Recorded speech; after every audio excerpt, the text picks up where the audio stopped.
Bienvenidos a Certifica, el podcast de EQA sobre el mundo de la certificación de empresas.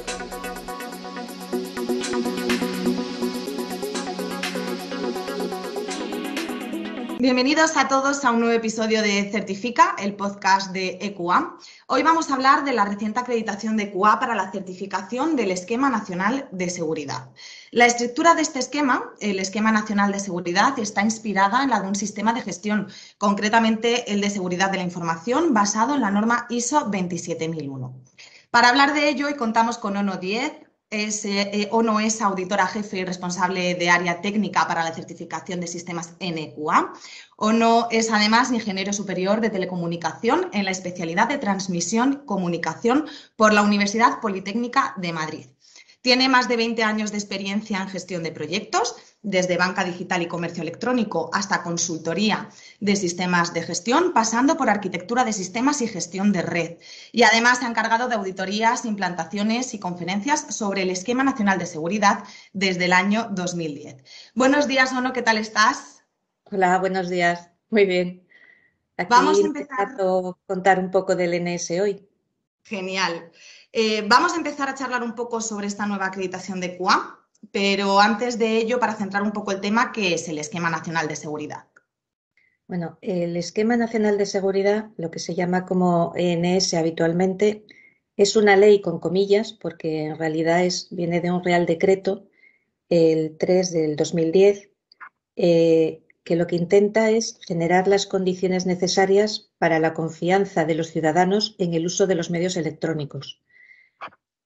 Para ello establece una serie de medidas que garantizan seguridad de sistemas, de los datos, de las comunicaciones, de los servicios electrónicos, a la vez que permite el ejercicio de derechos y cumplimiento de deberes a través de estos medios. Es decir, lo que se pretende es generar la confianza necesaria para que el ciudadano utilice todos los medios electrónicos que pone a su disposición la administración pública para agilizar todas las transacciones y permitir de una forma amplia a todo el abanico de ciudadanos del Estado, pues todos aquellos derechos y deberes que tienen que cumplir.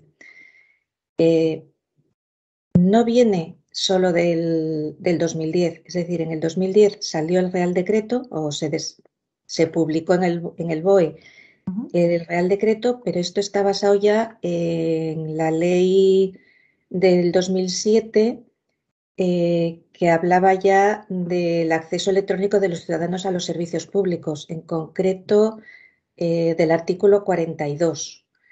Pero nos tenemos que remontar todavía antes a directivas europeas en la que ya se instaba a que se establecieran medidas para asegurar esta confianza de los ciudadanos en las administraciones públicas a nivel europeo. Con lo cual, el NS, aunque con la ley 39 y 40 del 2015 se le da un impulso y es cuando quizá a nivel más amplio se empieza a tener conocimiento de esta obligación de la implantación del NS, esto viene ya de los años 90, con lo cual no es una novedad ni algo nuevo que viene a raíz de estos últimos avances tecnológicos. Hay una inquietud ya a nivel de autoridades europeas desde los años 90 en que todos estos medios electrónicos sean seguros y se haga una publicidad de estos medios a los ciudadanos de una forma que el ciudadano tenga percepción de seguridad. ¿Qué pasa? Que últimamente con todas las brechas de seguridad, todas las noticias, la avalancha de información que tiene el ciudadano acerca de brechas de seguridad, de hackers, de robos de identidad, toma más relevancia precisamente porque la sensación de inseguridad, cosa paradójica, crece a la vez que los avances tecnológicos. Entonces, sí, perdona, sigue uno. Lo importante de este esquema y de este Real Decreto, aparte de que es una obligación legal, es tener la conciencia de que no es algo fiscalizador para atar más a los ciudadanos o para atar más a las empresas, sino que es algo que intenta promover una cultura de confianza y de buen hacer a nivel de todas las administraciones y empresas privadas que dan servicio a esas administraciones para que el ciudadano pueda hacer todos aquellos trámites que necesite de una forma segura y confiable. Te iba a preguntar, a raíz de esto que has comentado, ¿a quién aplica entonces el ENS? Pues en principio, cuando salió en el 2010 con el primer Real Decreto, digo el primero porque luego en el 2015 hubo otro Real Decreto que lo modificó, pero fue una modificación. Digamos que lo que está vigente es el Real Decreto 3/2010 consolidado con las modificaciones del 2015. Bueno, pues en principio parecía que quien estaba bajo ese paraguas del Esquema Nacional de Seguridad era solo Administración Pública, porque habla de Administración Pública, pero luego con el resto de leyes ya se fue aclarando, porque no tenemos que olvidar que la Administración Pública por sí sola no tiene capacidad para dar servicio a todos los ciudadanos con sus, vamos a decir, con sus propias infraestructuras. Con todos estos avances tecnológicos, con todo esto que estaba comentando antes, depende de empresa privada a través de concursos públicos. No lo olvidemos nunca, la responsabilidad siempre es de la administración pública, pero depende de esas empresas privadas para poder facilitar todos estos servicios al ciudadano. Es decir, dentro de lo que vemos un portal de una sede electrónica, detrás no está solo un ministerio. Hay una serie de entidades, tanto privadas como públicas, que se juntan para dar ese servicio al ciudadano. Con lo cual, el ENS aplica a administraciones públicas de carácter nacional, de carácter autonómico o de carácter local, que aplica desde ministerios hasta ayuntamientos, entidades de derecho público y empresas privadas que prestan servicios a estas administraciones públicas para el ejercicio electrónico, vamos a decir, de los derechos del ciudadano. Con lo cual, cualquier empresa que esté prestando servicios a una administración pública va a acabar siendo sujeto obligado de cumplir con el Esquema Nacional de Seguridad. ¿Y cómo se adecua una entidad al Esquema Nacional de Seguridad? Bueno, en el Real Decreto 3 del 2010 vienen una serie de artículos y unos anexos con los que se pretende dar, se da unas pautas para cumplimiento del ENS. Establece, sobre todo, están todo el articulado, luego está el anexo 1 y el anexo 2. En el articulado ya se establecen hitos como el desarrollo de una política de seguridad, que tiene que tener una serie de puntos que están totalmente definidos. No olvidemos que esto es no es norma, es una norma de carácter legal, vamos a decir, y por ser carácter legal está totalmente definido. Y todo lo que viene en ese Real Decreto es de obligado cumplimiento.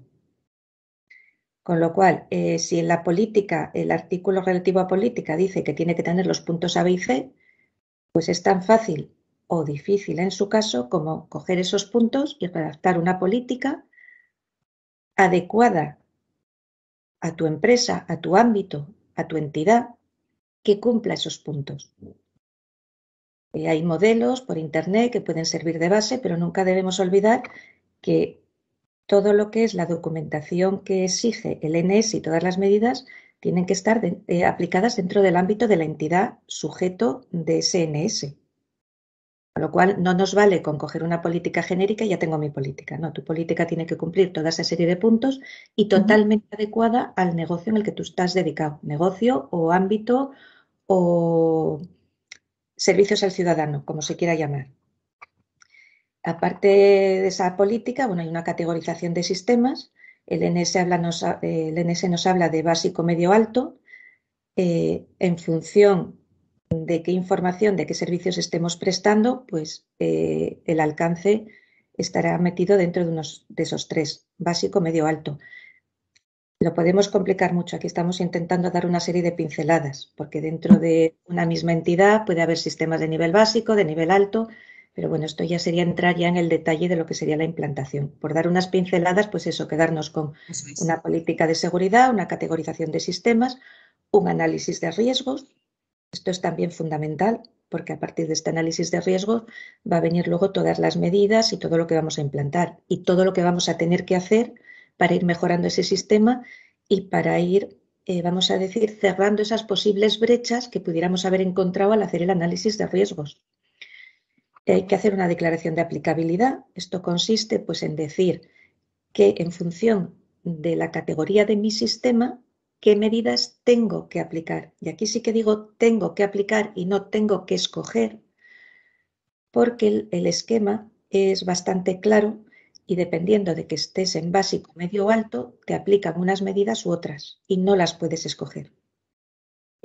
Digamos que el único motivo de no aplicabilidad es que no lo tengas.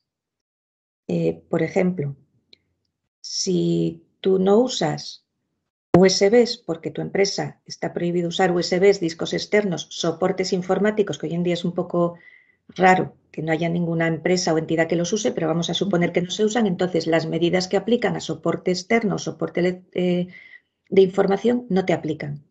Pero si los usas, los tienes que aplicar. No puedes escoger si quiero o no quiero.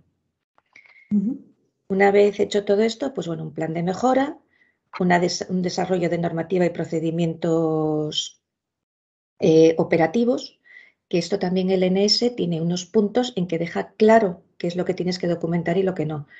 Todo aquel sitio donde se hable de información documentada o procedimiento formal, quiere decir que tenemos que tener un soporte escrito. Digo soporte porque pues, papel, electrónico, en un gestor de flujo, un gestor documental que lo publica pues tipo diapositivas.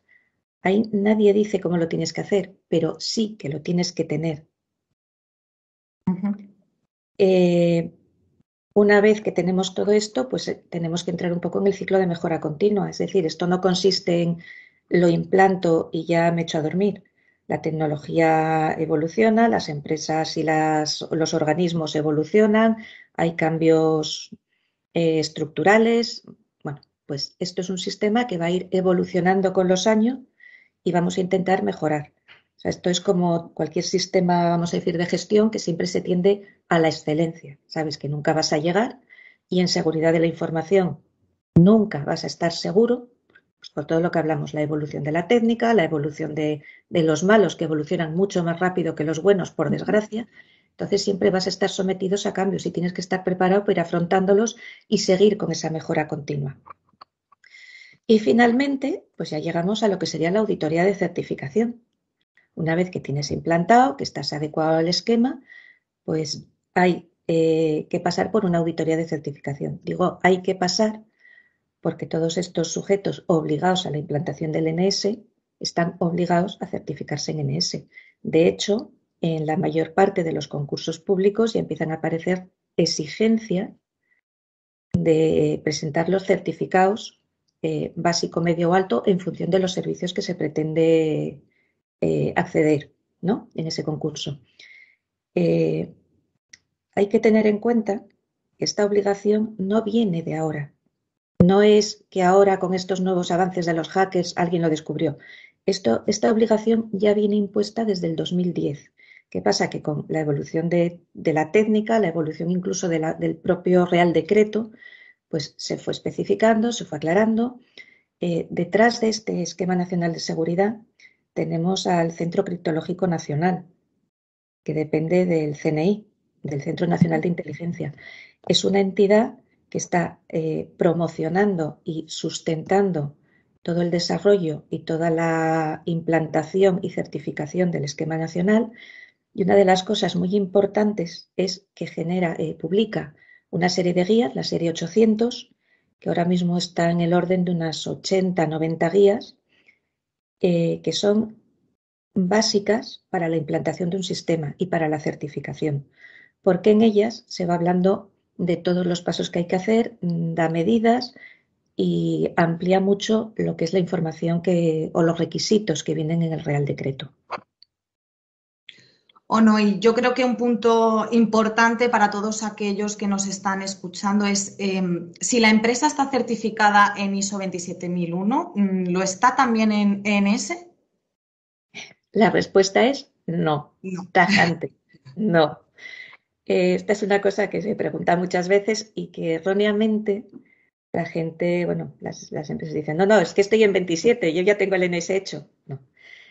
Sí que es cierto que el Esquema Nacional de Seguridad está basado No es, insisto, no es un sistema de gestión al uso, no es una 27001, pero sí que está basado en gran medida en la 27001, con diferencias muy importantes. Ya no solo que, por un lado, el NS tiene, pues, habla de unas 75 medidas que aplicamos o no, como ya comenté, en función de la categoría del sistema. La ISO 27000 tiene 114 controles en el anexo A. Hay una correlación, y de hecho hay una guía del CCN en el que nos habla de esa correlación entre las medidas de control del NS y los controles del anexo A. Es cierto que si tú tienes implantado y certificado una 27001, tienes mucho camino hecho, pero no hay que olvidar que la ISO 27001 es una norma voluntaria. Nadie obliga a implantar la 27001. Las empresas o los organismos la pueden implantar pues porque quieran acceder a determinados concursos públicos, porque ciertos clientes se la pidan para trabajar con ellos, pero no tiene carácter obligatorio, mientras que el Esquema Nacional de Seguridad tiene carácter obligatorio. Los requisitos del Esquema Nacional de Seguridad los hay que implantar sí o sí, y tal como nos dice el esquema con ayuda de las guías. En la 27001 la implantación pues la hace cada empresa en función de sus necesidades, de sus posibilidades y de cómo ven ellos la parte de su negocio. Aparte, el alcance de la 27001 lo decide quien se certifica. El alcance del NS viene definido por el NS. El principal, por resumir las principales diferencias, el Esquema Nacional de Seguridad es obligatorio, la 27001 voluntaria. La 27001 tienes margen para implantar y para, vamos a decir, adecuarla a tu empresa, y el Esquema Nacional de Seguridad no. Él te dice lo que tienes que hacer, cómo lo tienes que hacer y es obligatorio. Y estamos mencionando varias veces la certificación.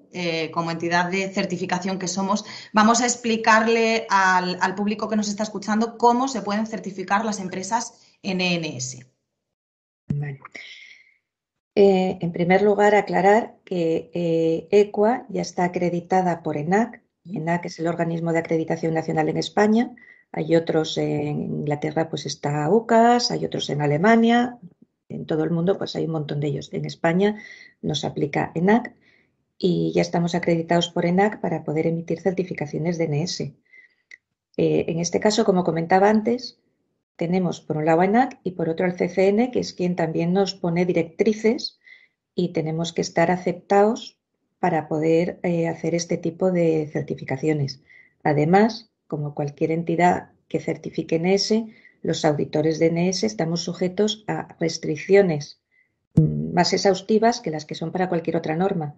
Normalmente, pues detrás de cualquier norma tú tienes solo, vamos a decir solo con comillas, a ENAC, y en el caso del Esquema Nacional de Seguridad tenemos a ENAC y tenemos al CCN.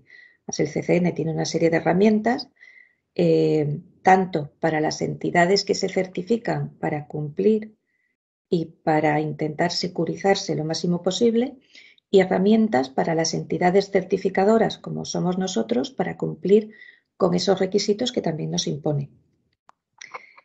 Hay una instrucción técnica, porque bueno, antes hablé de los reales, del Real Decreto, del 2010, de la modificación del 2015, pero también hay una serie de instrucciones técnicas que son de obligado cumplimiento.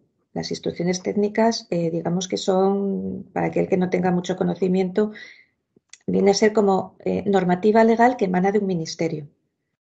El ministerio que se ocupa del Esquema Nacional de Seguridad en su momento era el Ministerio de Presidencia, que ahora creo que se llama Ministerio de Administraciones Públicas. Bueno, con cada gobierno va evolucionando, pero para que se tenga un poco una idea.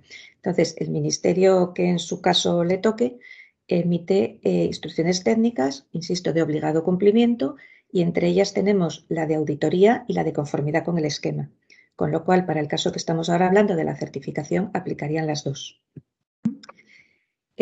Procedimiento de certificación. Bueno, pues una vez que la empresa tiene ya el NS implantado y con un cierto margen de vida, esto igual que en otras normas, en las ISOs, es necesario que haya un poco margen de vida desde que se implanta hasta que se certifica para poder ver que efectivamente está funcionando, para que el auditor pueda comprobar que esos engranajes ya empiezan a funcionar y que hay unas bases sólidas que permiten pues que ese sistema, ese esquema en este caso, pues tenga éxito y durante muchos años siga mejorando. Entonces, una vez que ya tenemos la implantación, tenemos un margen de vida mínimo, pero un poco de que haya unos registros, sería contactar con la empresa certificadora, en este caso contactarían con nosotros, veríamos qué categoría de sistema tiene, pues una serie de preguntas pues para ver el alcance de qué estamos hablando, si tiene sentido ese alcance en esa empresa. Aquí, insisto, no es como en una ISO al uso, que te dicen el alcance, miras si es correcto, si cumple, y aquí auditas. En el Esquema Nacional de Seguridad, pues tienes una serie de requisitos previos para asegurar el éxito de esa certificación. Además, esta certificación en tiempo suele ser un poco más extensa que lo que es una ISO. Si en una ISO 27, pues a lo mejor hay una fase 1 y una fase 2, que puede ser un mínimo de 3 días, en un esquema nacional es distinto porque no hay esa fase 1. Aquí directamente lo que hacemos es, digamos, un estudio documental previo sin informe, porque hasta ahora se emitía, pero ahora ya no se emite informe. Estos son directrices que vienen de NAC, donde nosotros lo que vamos a ver es que sí es cierto que existe ese esquema, que hay unas bases, y luego lo que es el periodo de certificación suele abarcar unos 4, entre 3,5, a partir de 3,5 jornadas, con lo cual es bastante extenso. Es así, además tiene ciclos bienales, no es como las ISOs que te certificas, luego hay 2 años que haces como un seguimiento más corto, te vuelves a recertificar te certificas, 2 seguimientos, al tercer año te recertificarías, que sería el cuarto año, vamos a decir, otros 2 seguimientos, otra recertificación anual. No, aquí es bienal y cada vez que se renueva el certificado es una auditoría completa. Esto es importante porque es una diferencia sustancial con lo que es, digamos, la certificación de un sistema de gestión. Cada 2 años hay que pasar una auditoría completa. Si el primer año fueron 4 jornadas y te vas a recertificar, pues si no hubo ningún cambio en tu sistema, lo normal es que vuelvan a ser otras 4 jornadas. O sea, es una certificación un poco más dura. Siempre cuando afrontas una certificación esto no es, vamos a decir, como una auditoría de Hacienda, ¿no? Que está todo el mundo ahí temblando. No, aquí los auditores vamos a ayudar a la empresa a mejorar, a ayudar a la empresa a que no tenga brechas de seguridad en lo posible. No hay que olvidar que siempre hacemos auditorías por muestreo porque es imposible verlo todo. El auditor tiene 20 días para hacer las auditorías, ni el cliente soporta a un auditor 20 días en sus instalaciones, porque acaban los dos locos, ¿no? Pues eso, aquí lo que intentas no es que intentes, es que tienes que volver a verlo todo porque es lo que especifica el Real Decreto y las instrucciones técnicas. Las auditorías de recertificación vuelven a ser como otra auditoría inicial. No se ve la parte documental porque ya se vio, ya sabes que hay una parte documental, ya sabes que hay un sistema y lo que vas a hacer es revisar que sigue todo igual o mejor, porque no olvidemos que el objetivo es la mejora continua y que vayamos a mejor. Una vez que se hace la auditoría, bueno, pues ahí tenemos una serie de gestión del expediente que también es distinta que en las ISOs. Aquí entra también el CCN, incluso a veces a revisar informes de auditoría y a ver que se hizo todo de forma correcta.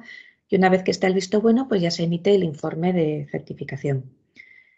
En el caso de que en el transcurso de la auditoría aparecieran no conformidades, eso no quiere decir que no vayas a tener el certificado. Cada caso habría que estudiar. Si son no conformidades menores, pues hay un mes para enviar el típico PAC, pero aquí con resolución de no conformidades.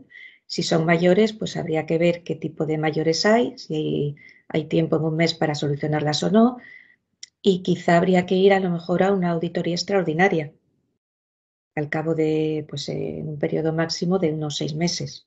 Pero bueno, esto ya son casos particulares que habría que ver en su momento. Pero lo que quiero manifestar es que no hay que tener preocupación de es que no lo tengo perfecto y me van a salir no conformidades. Pero las no conformidades no son malas. Las no conformidades quiere decir que tú implantaste las mejores prácticas como mejor supiste y que viene alguien que no tuvo que ver nada con ese sistema y que va a ver cómo está para ayudarte a mejorar y ayudarte a tapar brechas. No olvidemos que aquí todo consiste, el objetivo es facilitar o asegurar la confianza del ciudadano en medios electrónicos. Entonces, toda esa cadena que está por debajo de toda esa transacción electrónica, de todo ese servicio que se le presta al ciudadano, tenemos que intentar asegurarla lo máximo posible. Y el auditor lo que va a hacer es ayudar a que tu empresa mejore en todo lo posible. Dentro de lo que, insisto, el poco tiempo que tienes y que hay que ir por muestreo. Pero simplemente es esto, es tan fácil, con comillas, pero tan fácil como esto. Pues muchas gracias, Ono, por acompañarnos hoy. Estoy segura de que estás a la completa disposición de todo aquel que quiera llamarnos y pedir información. Por supuesto. Aún así, recordamos que también pueden ampliar información y ponerse en contacto con nosotros a través de nuestra página web y que tenemos disponible la programación de todos nuestros webinars en eqa.es/webinars. Lo dicho, muchas gracias, Ono. Gracias a todos. Un saludo. Buenos días.